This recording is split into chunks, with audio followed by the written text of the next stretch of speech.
Hey everyone, it's been a while since I've made a video. For the past 6 weeks I've been up in North Georgia doing work.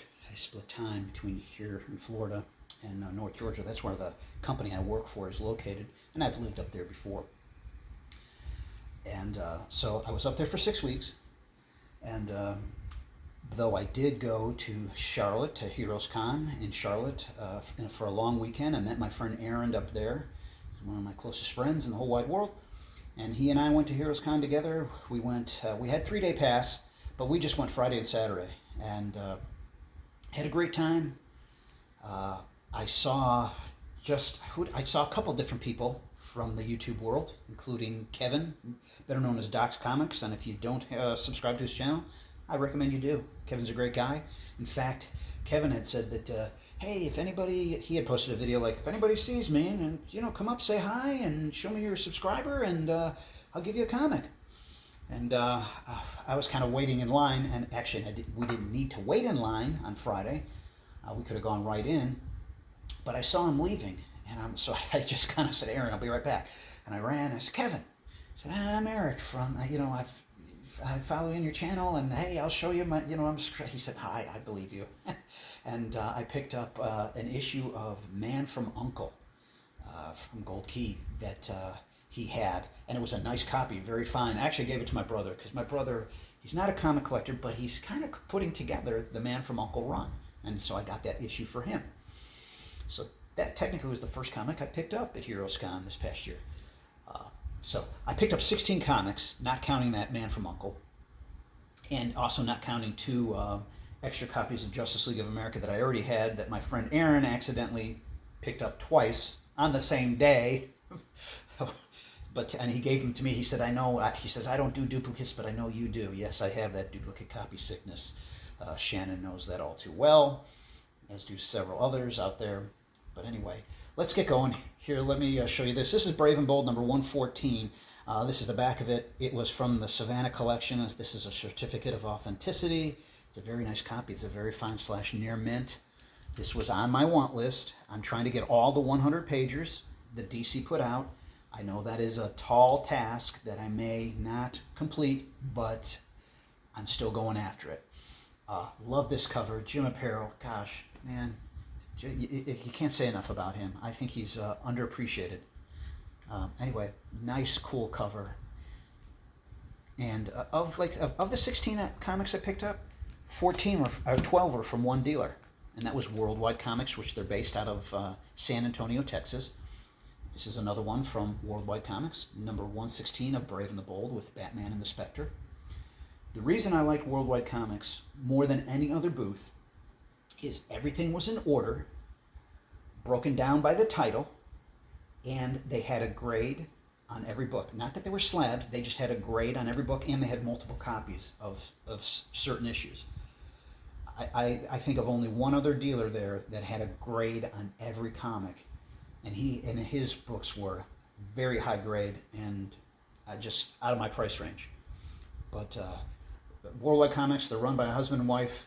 We dealt with a gentleman, though, named Casey, my friend Aaron and I, because we bought a lot of our books from them. And you're paying cash, and this is true with any booth. You pay cash, you're going to get a discount.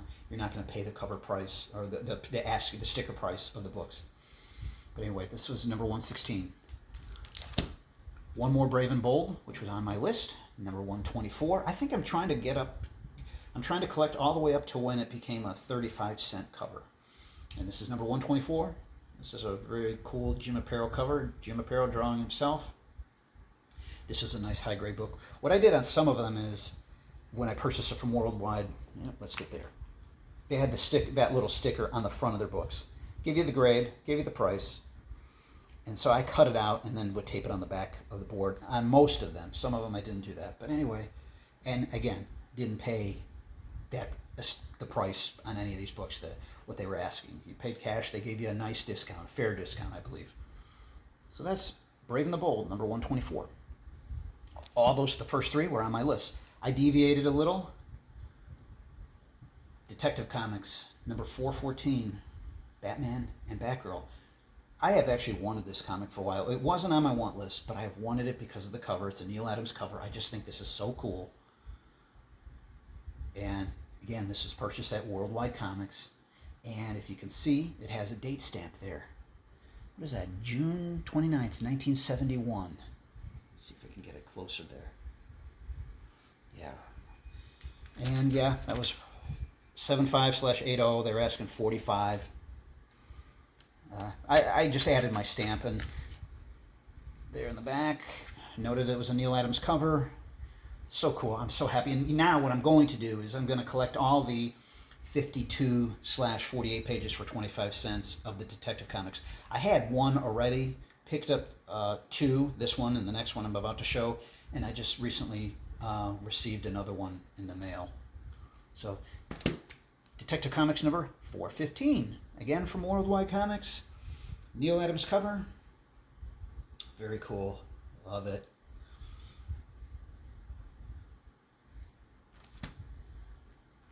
Going on to GI Combat, number 151. Yes, this is also from Worldwide Comics. This was not on my list, but it was a good price from an era that I love, the 48 pages for 25 cents. So I had to get it. And I think of the 16 that I bought, I think 11 were on my list and 5 I just deviated from. And that's okay. I mean, that's the place to do it at a big con like HeroesCon. And it was my 4th straight year going. This time, unfortunately, my wife couldn't attend. And she would go, not all 3 days or whatever, she would go one day, and she just enjoys trips, adventures, and she does like, I'll give her a list of what to look for, and she is very good about hunting down stuff. Plus, I'm very bad with directions, whether it's driving or just walking around a convention center. And I remember the first year, she and I went one day, and I kept on going down like the same aisle, and she's like, "You've already been down here." You know, so she would keep me on the straight and narrow. And I was telling my friend Aaron, I said, I wish Michelle was here because she would help us on where we're going, and she would even keep an eye out for stuff for us. But she was just, I think I've shared that has diverticulitis. She has to have a surgery probably in September, and she's doing a lot better. I mean, she is basically 100%, but they just feel that surgery is probably best because she's had an abscess in her colon in the same spot 2 separate times in less than 2 years. And so anyway, I digress. So I picked this up, Joe Kubert cover. Nobody better than Joe Kubert. This was on my list, GI Combat number 181. GI Combat again, featuring the Haunted Tank. Worldwide Comics purchase, yes. I didn't have a lot of GI Combat on my list. In fact, this was the only one that I had on my list. I just wanted this one. And I probably actually could add more of this title on my want list, but this was one I wanted. I know that Sergeant Rock, I believe it's Sergeant Rock, makes a brief cameo in this as well. And it's such a cool title. You know, again, Joe Kubert on the cover. And yeah, I didn't write. I just wrote that it was purchased from HeroesCon and put my stamp on it. Another worldwide purchase. This was an upgrade. This is part of the DC Comics Salutes the Bicentennial. This was number 27 of 33 for DC Comics Salutes the Bicentennial, and it's issue number 192 at Worldwide, high-grade copy. I upgraded. I had a very fine minus. But this was just really, this is like a 9.0, and they were asking 24, and obviously I got it for less than that. Very nice, clean copy. This I picked up at a different booth. It's a fine/very fine Justice League of America number 84. I have Justice League. I have all the Justice League of America 100 through 200, and that's as high as I'm going to go. And now I'm trying to get the run from 75 to 99. So this was the only new Justice League that I added to my collection. As I told you, my friend Aaron, he bought duplicates of the Justice League of America on Sunday morning. Sunday morning, we walked around, or Saturday morning, excuse me, we walked around for a while. He bought some stuff. Then he took a break while I continued to shop around. And he said his goal was at the time was to just, he was going to go up there, he was going to mark off what he's picked up, but he got sidetracked. So when he came back in the afternoon, he picked up the two Justice League of Americas that he already had, and he just wasn't really paying attention. And plus, it is kind of overwhelming. You see so much there. This was also from Worldwide Comics. It is DC 100-page Super Spectacular. It's actually part of the 100-page Super Spectacular DC number 9, but it is also part of the series run of Our Army at War number 242. I am glad to have this back in my collection. I bought this issue a couple years ago, not this one. I bought it a couple years ago, and it got damaged on accident, and I was so frustrated. I threw the comic away because I damaged the cover, and I was just so angry. Anyway, so I picked this up again from Worldwide. This is the third 100-pager I got. And I got 3 100-pagers on this trip. Love this issue. And also, yeah, that's right. It's from the Mound City collection. So, anyway, but love it. Nice copy. This I picked up from Dale Roberts Comics, and I do also recommend checking out Dale Roberts Comics. His display is probably one of the best displays. Just how he has everything. He's at this, like in the center of the convention center. Not all of his comics have a grade on them, but he has a lot of nice books. Everything's in Mylar, and Supergirl number 3. I am now down to just 2 more issues for this run. I need number 7 and 8. But to pick that up, here's another pickup from Worldwide Comics. Yes, the 5th mind-boggling issue of Weird War Tales. 52 pages, don't take less than 25 cents. This completes a little run, a mini run. I wanted to get the first 5 issues of Weird War Tales because they are all 52/48 pages for 25 cents issues. The first 3 issues were gifted to me by my friend Aaron, who again I went with to HeroesCon. I believe he gave them to me for my birthday a couple years ago. Then my wife got me issue number 4 for Christmas, and then I just picked this one up. A nice copy. It's a fine, no, actually it's a fine/very fine. Glad to have it. Here's one that wasn't on my list, but it was so cool. I love this cover. Adventures Interfere with the Man-Thing.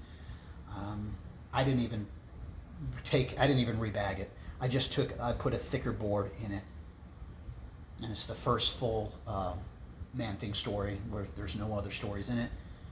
You can see it was a Frank Bruner cover. They said $8.00 to $8.5 for $45. I didn't pay that much. Really nice copy. I would say it's closer to a very fine plus, but of course, wouldn't we all? We all tend to say, yeah, it's a little nicer than that. But nice issue. My first copy of Adventure Interfere. And Man-Thing is a series I am working on. The first series of Man-Thing, the first 22 issues. I'm down to 6, and I picked up a couple, which we'll get to shortly. One other issue that was not on my list, but I picked it up, Godzilla number 1. I had this as a kid. This is in very fine plus.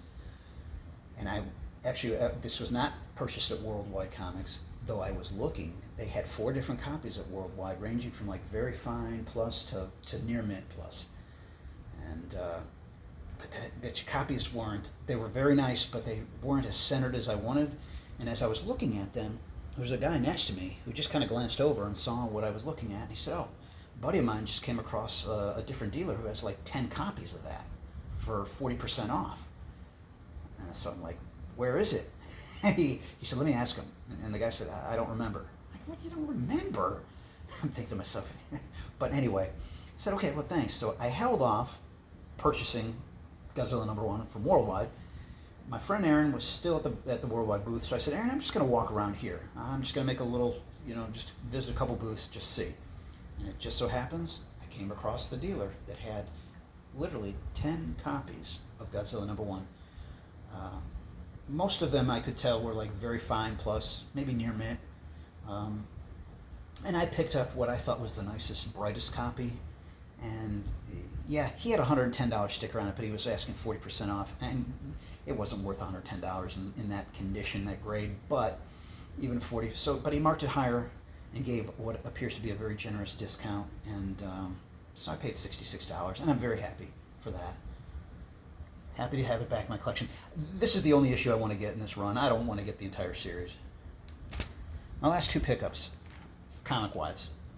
This was from another dealer, not worldwide. Man-Thing #1. Most startling swamp creature of all. I go back and forth on who I like more, Man-Thing or Swamp Thing.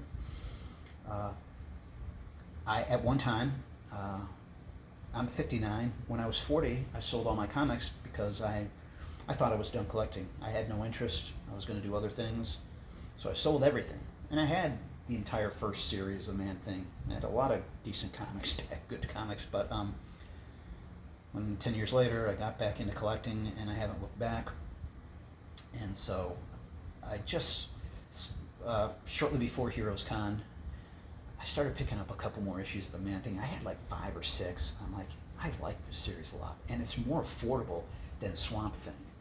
And because Swamp Thing, especially some of their first 10 issues, some of them are pricey, expensive.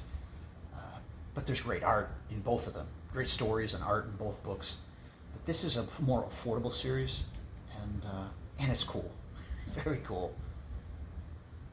But Man-Thing #1, Frank Bruner cover. And last comic I picked up, and this was from Worldwide Comics, was the Man-Thing #2. And so now I'm down to, I think, 6 issues that I need to complete this run. But that was it. That was the 16 comics I picked up, not counting the freebie that I got from Kevin at Doc's Comics, or the 2 that my friend Aaron gave me. I did go by the Tomorrow's booth and picked up this Retro Fan number 45, Special Bicentennial Blast. I like Retro Fan a lot. My favorite magazine that they put out is Back Issue, but this is a close second. And Tomorrow's is always there. They have a great booth. They're selling all their new stuff, and then they have a couple boxes of older issues that they sell at a discount. My friend Aaron bought 2 different magazines and a book collection there, and also Tomorrow's, as most of you know, put out some great books as well. But that's it. That was my pickups for HeroesCon 2026. Probably my favorite HeroesCon. It was the busiest. I know that. It was the busiest. It was the most crowded. But I'm just happiest with the books I came away with. And really, again, I could have just gone to Worldwide and been happy, or into Dale Roberts. And yeah, I went to some other booths, and then that's where I got Godzilla #1 from a different dealer, and I got Man-Thing #1 from a different dealer, and that was great. But I'm not one for hunting in for like, if they have a box that says 10 books for $20 or 10 books for $50. I mean, there has to be order for me, else my anxiety kicks in, and I'm just not going to spend that time. It's just, my time is too precious to go dumpster diving in hopes of finding something, when I know I can go to a couple booths that are in order, that have order and have what I want at a fair price. And anyway, I'm just kind of doing a little preaching there. Hey, hope you enjoyed this. I had a great time. I plan to go again next year, Lord willing. Anyway, thanks for watching, everyone. Take care.